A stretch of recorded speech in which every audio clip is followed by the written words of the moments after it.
Voltamos com o nosso Tome Ciência. Hoje nós estamos discutindo mudanças climáticas, desastres e os riscos disso para a vida humana na Terra. Temos a presença do Valdo Silva Marques, que é diretor regional da SBPMet, que é a Sociedade Brasileira de Meteorologia, autora da ideia desse programa, o Henrique Lise Barros, do CBPF. Temos também o Roberto Scheffer, lá da COP, que é ligado ao IPCC, ou seja, integra o painel intergovernamental sobre mudanças climáticas, e também o José Marengo, do Instituto Nacional de Pesquisas Espaciais. Como prometemos, vamos então voltar aqui fazendo uma análise, afinal de contas, se a preocupação é tão grande, por que os governantes do mundo inteiro não foram mais incisivos? Principalmente, eu até pediria ao Roberto, um dado que eu peguei aqui para a pesquisa do programa, que nós teríamos ainda $1 trilhão de subsídio do governo para os combustíveis fósseis existindo. Quer dizer, só isso, tirar subsídio já não seria um caminho? Não, isso... Vamos pegar o caso do Brasil. O Brasil está vivendo uma situação muito curiosa hoje, que ele segura o preço da gasolina para conter a inflação. O que faz com que, vamos dizer, o etanol brasileiro esteja perdendo competitividade. Então, dado que, vamos dizer, e a questão da mudança climática, é essa que é o problema. Quer dizer, você tenta privilegiar o curto prazo, problemas econômicos que o mundo está vivendo, e com isso vai pagar um preço alto no longo prazo. Então, no curto prazo, a questão econômica mundial hoje, na cabeça dos governantes, é mais urgente, o que faz com que se privilegie esse curto prazo e no longo prazo, então, a gente vai ter esse problema que ninguém sabe ainda como resolver, mas a gente vai tentar ajudar a equacionar ele um pouco aqui. Bem, eu vou pedir ao Marengo para dar a definição que ele acha dessa conferência, aproveitando até esse caráter intragovernamental seu, né? Você é de origem peruana, né? Nascido no Peru e hoje em dia já é um brasileiro adotado por todos nós. Qual é a sua visão? Por que os governantes não entram em acordo com isso? Qual é a sua visão dos resultados da Rio+20? Olha, se esperava muito da Rio em 92, se esperava também muito da Rio+20. O fato de que os principais governantes das principais potências não apareceram já foi um indicador de que o compromisso poderia não ser alcançado. Como o Roberto mencionou, os países, Estados Unidos, os países europeus têm problemas econômicos gravíssimos. A parte ambiental ficou no segundo plano. É mais importante resolver o problema durante o governo de um presidente, 4 ou 5 anos, que 20 ou 30 anos no futuro. Então, não teve, digamos, um resultado que nós esperávamos. Porém, pelo menos serviu para que as pessoas se sentem a conversar e decidam um pouco. Ou seja, ganhamos algum conhecimento novo, mas perdimos em termos de compromissos. Não? E compromissos que são importantes, porque para poder mitigar o impacto da mudança climática precisamos de compromissos que são compromissos de longo prazo, que vão de um governo para outro e para outro. E isso muitas vezes os países, não só o Brasil, Peru e muitos outros, não estão dispostos a assumir compromissos que no longo prazo podem beneficiar outro grupo ou partido político e não aqueles que estão no poder atualmente. Isso remonta, e eu pediria a participação do Henrique nisso, a um fato que já tem um governo, quer dizer, não é uma campanha imperialista do nosso tempo estudantil, não, mas é o fato dos Estados Unidos, por exemplo, não ter assinado nenhum compromisso em Kyoto. Por que isso? Não, porque eu não sei, ou pelo menos por uma enorme irresponsabilidade dos Estados Unidos, que estão mais preocupados com o seu bem-estar, seu American Way of Life, do que o resto do mundo. Tá? O preço que eles vão pagar, nós vamos pagar, nós pagamos a conta. Né? Porque acontece, eu tenho uma outra preocupação, é como que aconteceu isso, né? Como que uma sociedade que é pautada no conhecimento da ciência, no conhecimento tecnológico, capaz de fazer grandes previsões, não previu há 30, 40, 50 anos atrás, que esse estado a gente estaria chegando. Quer dizer, obviamente isso diz respeito à forma de consumo, à forma de utilização dos recursos, que poderia ter sido previsto uma redução ou um outro tipo de utilização desses recursos.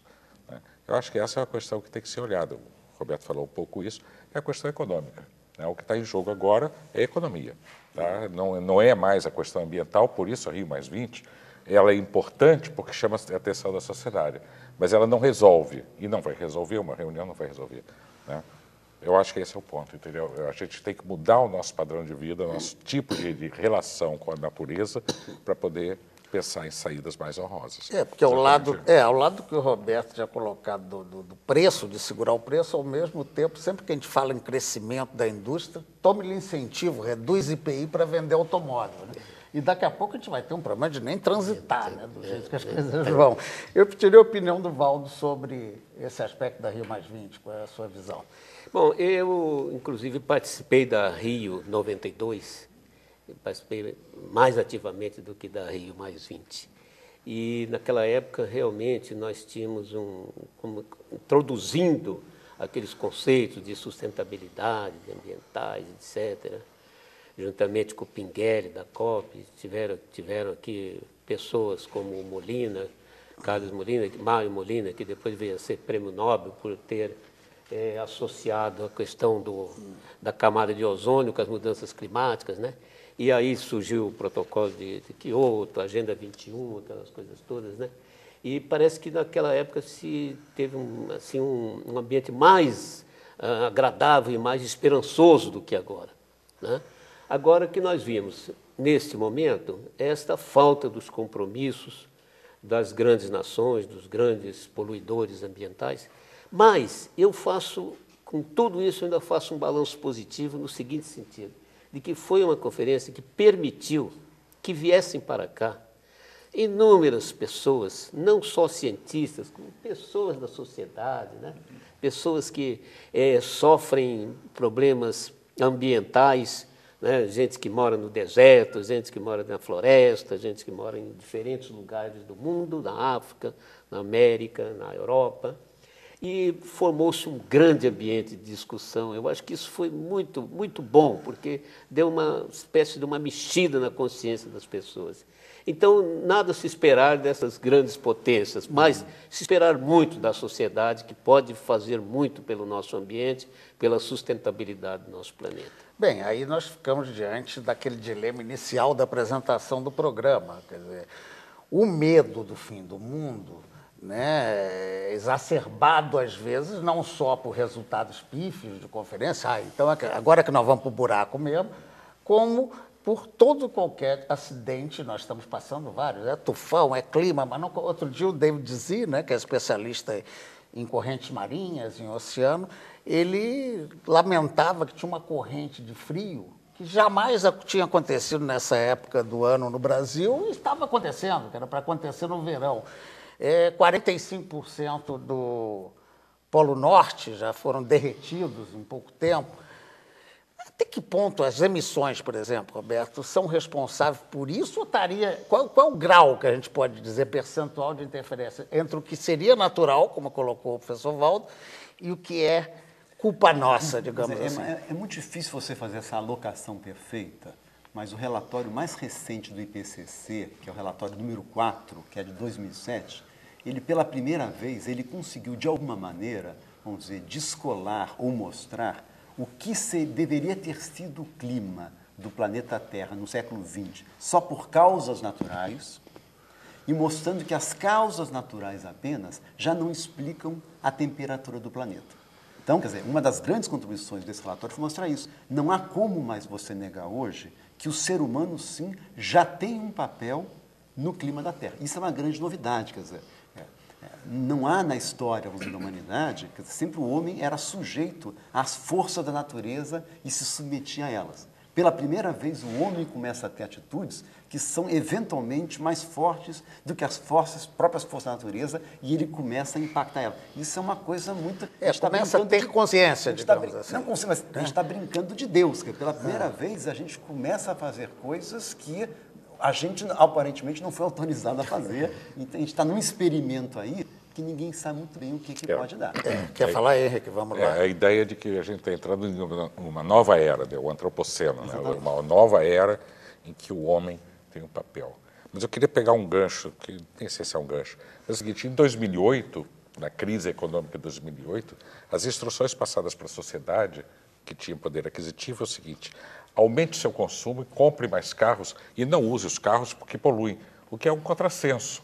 Tá? Para que eu quero carro se eu não posso usar? Por que eu vou consumir mais se eu não posso usufruir do consumo? Quer dizer, essa cortina de fumaça é que eu acho que está sendo muito utilizada. Você coloca o medo da sociedade, a sociedade tem muito medo do futuro, não vai ter seus netos, porque a visão é até neto, não chega, raramente chega aos bisnetos, quer dizer, é uma visão muito curta.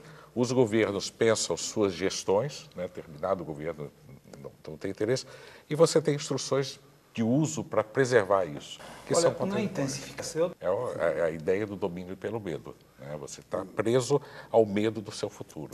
Bem, esses 2%, para a gente acabar esse bloco, Marengo, eu te pediria essa visão dos 2% a mais, já que a gente não conseguiu... 2 graus a mais. 2 graus, desculpe, 2% não, 2 graus a mais.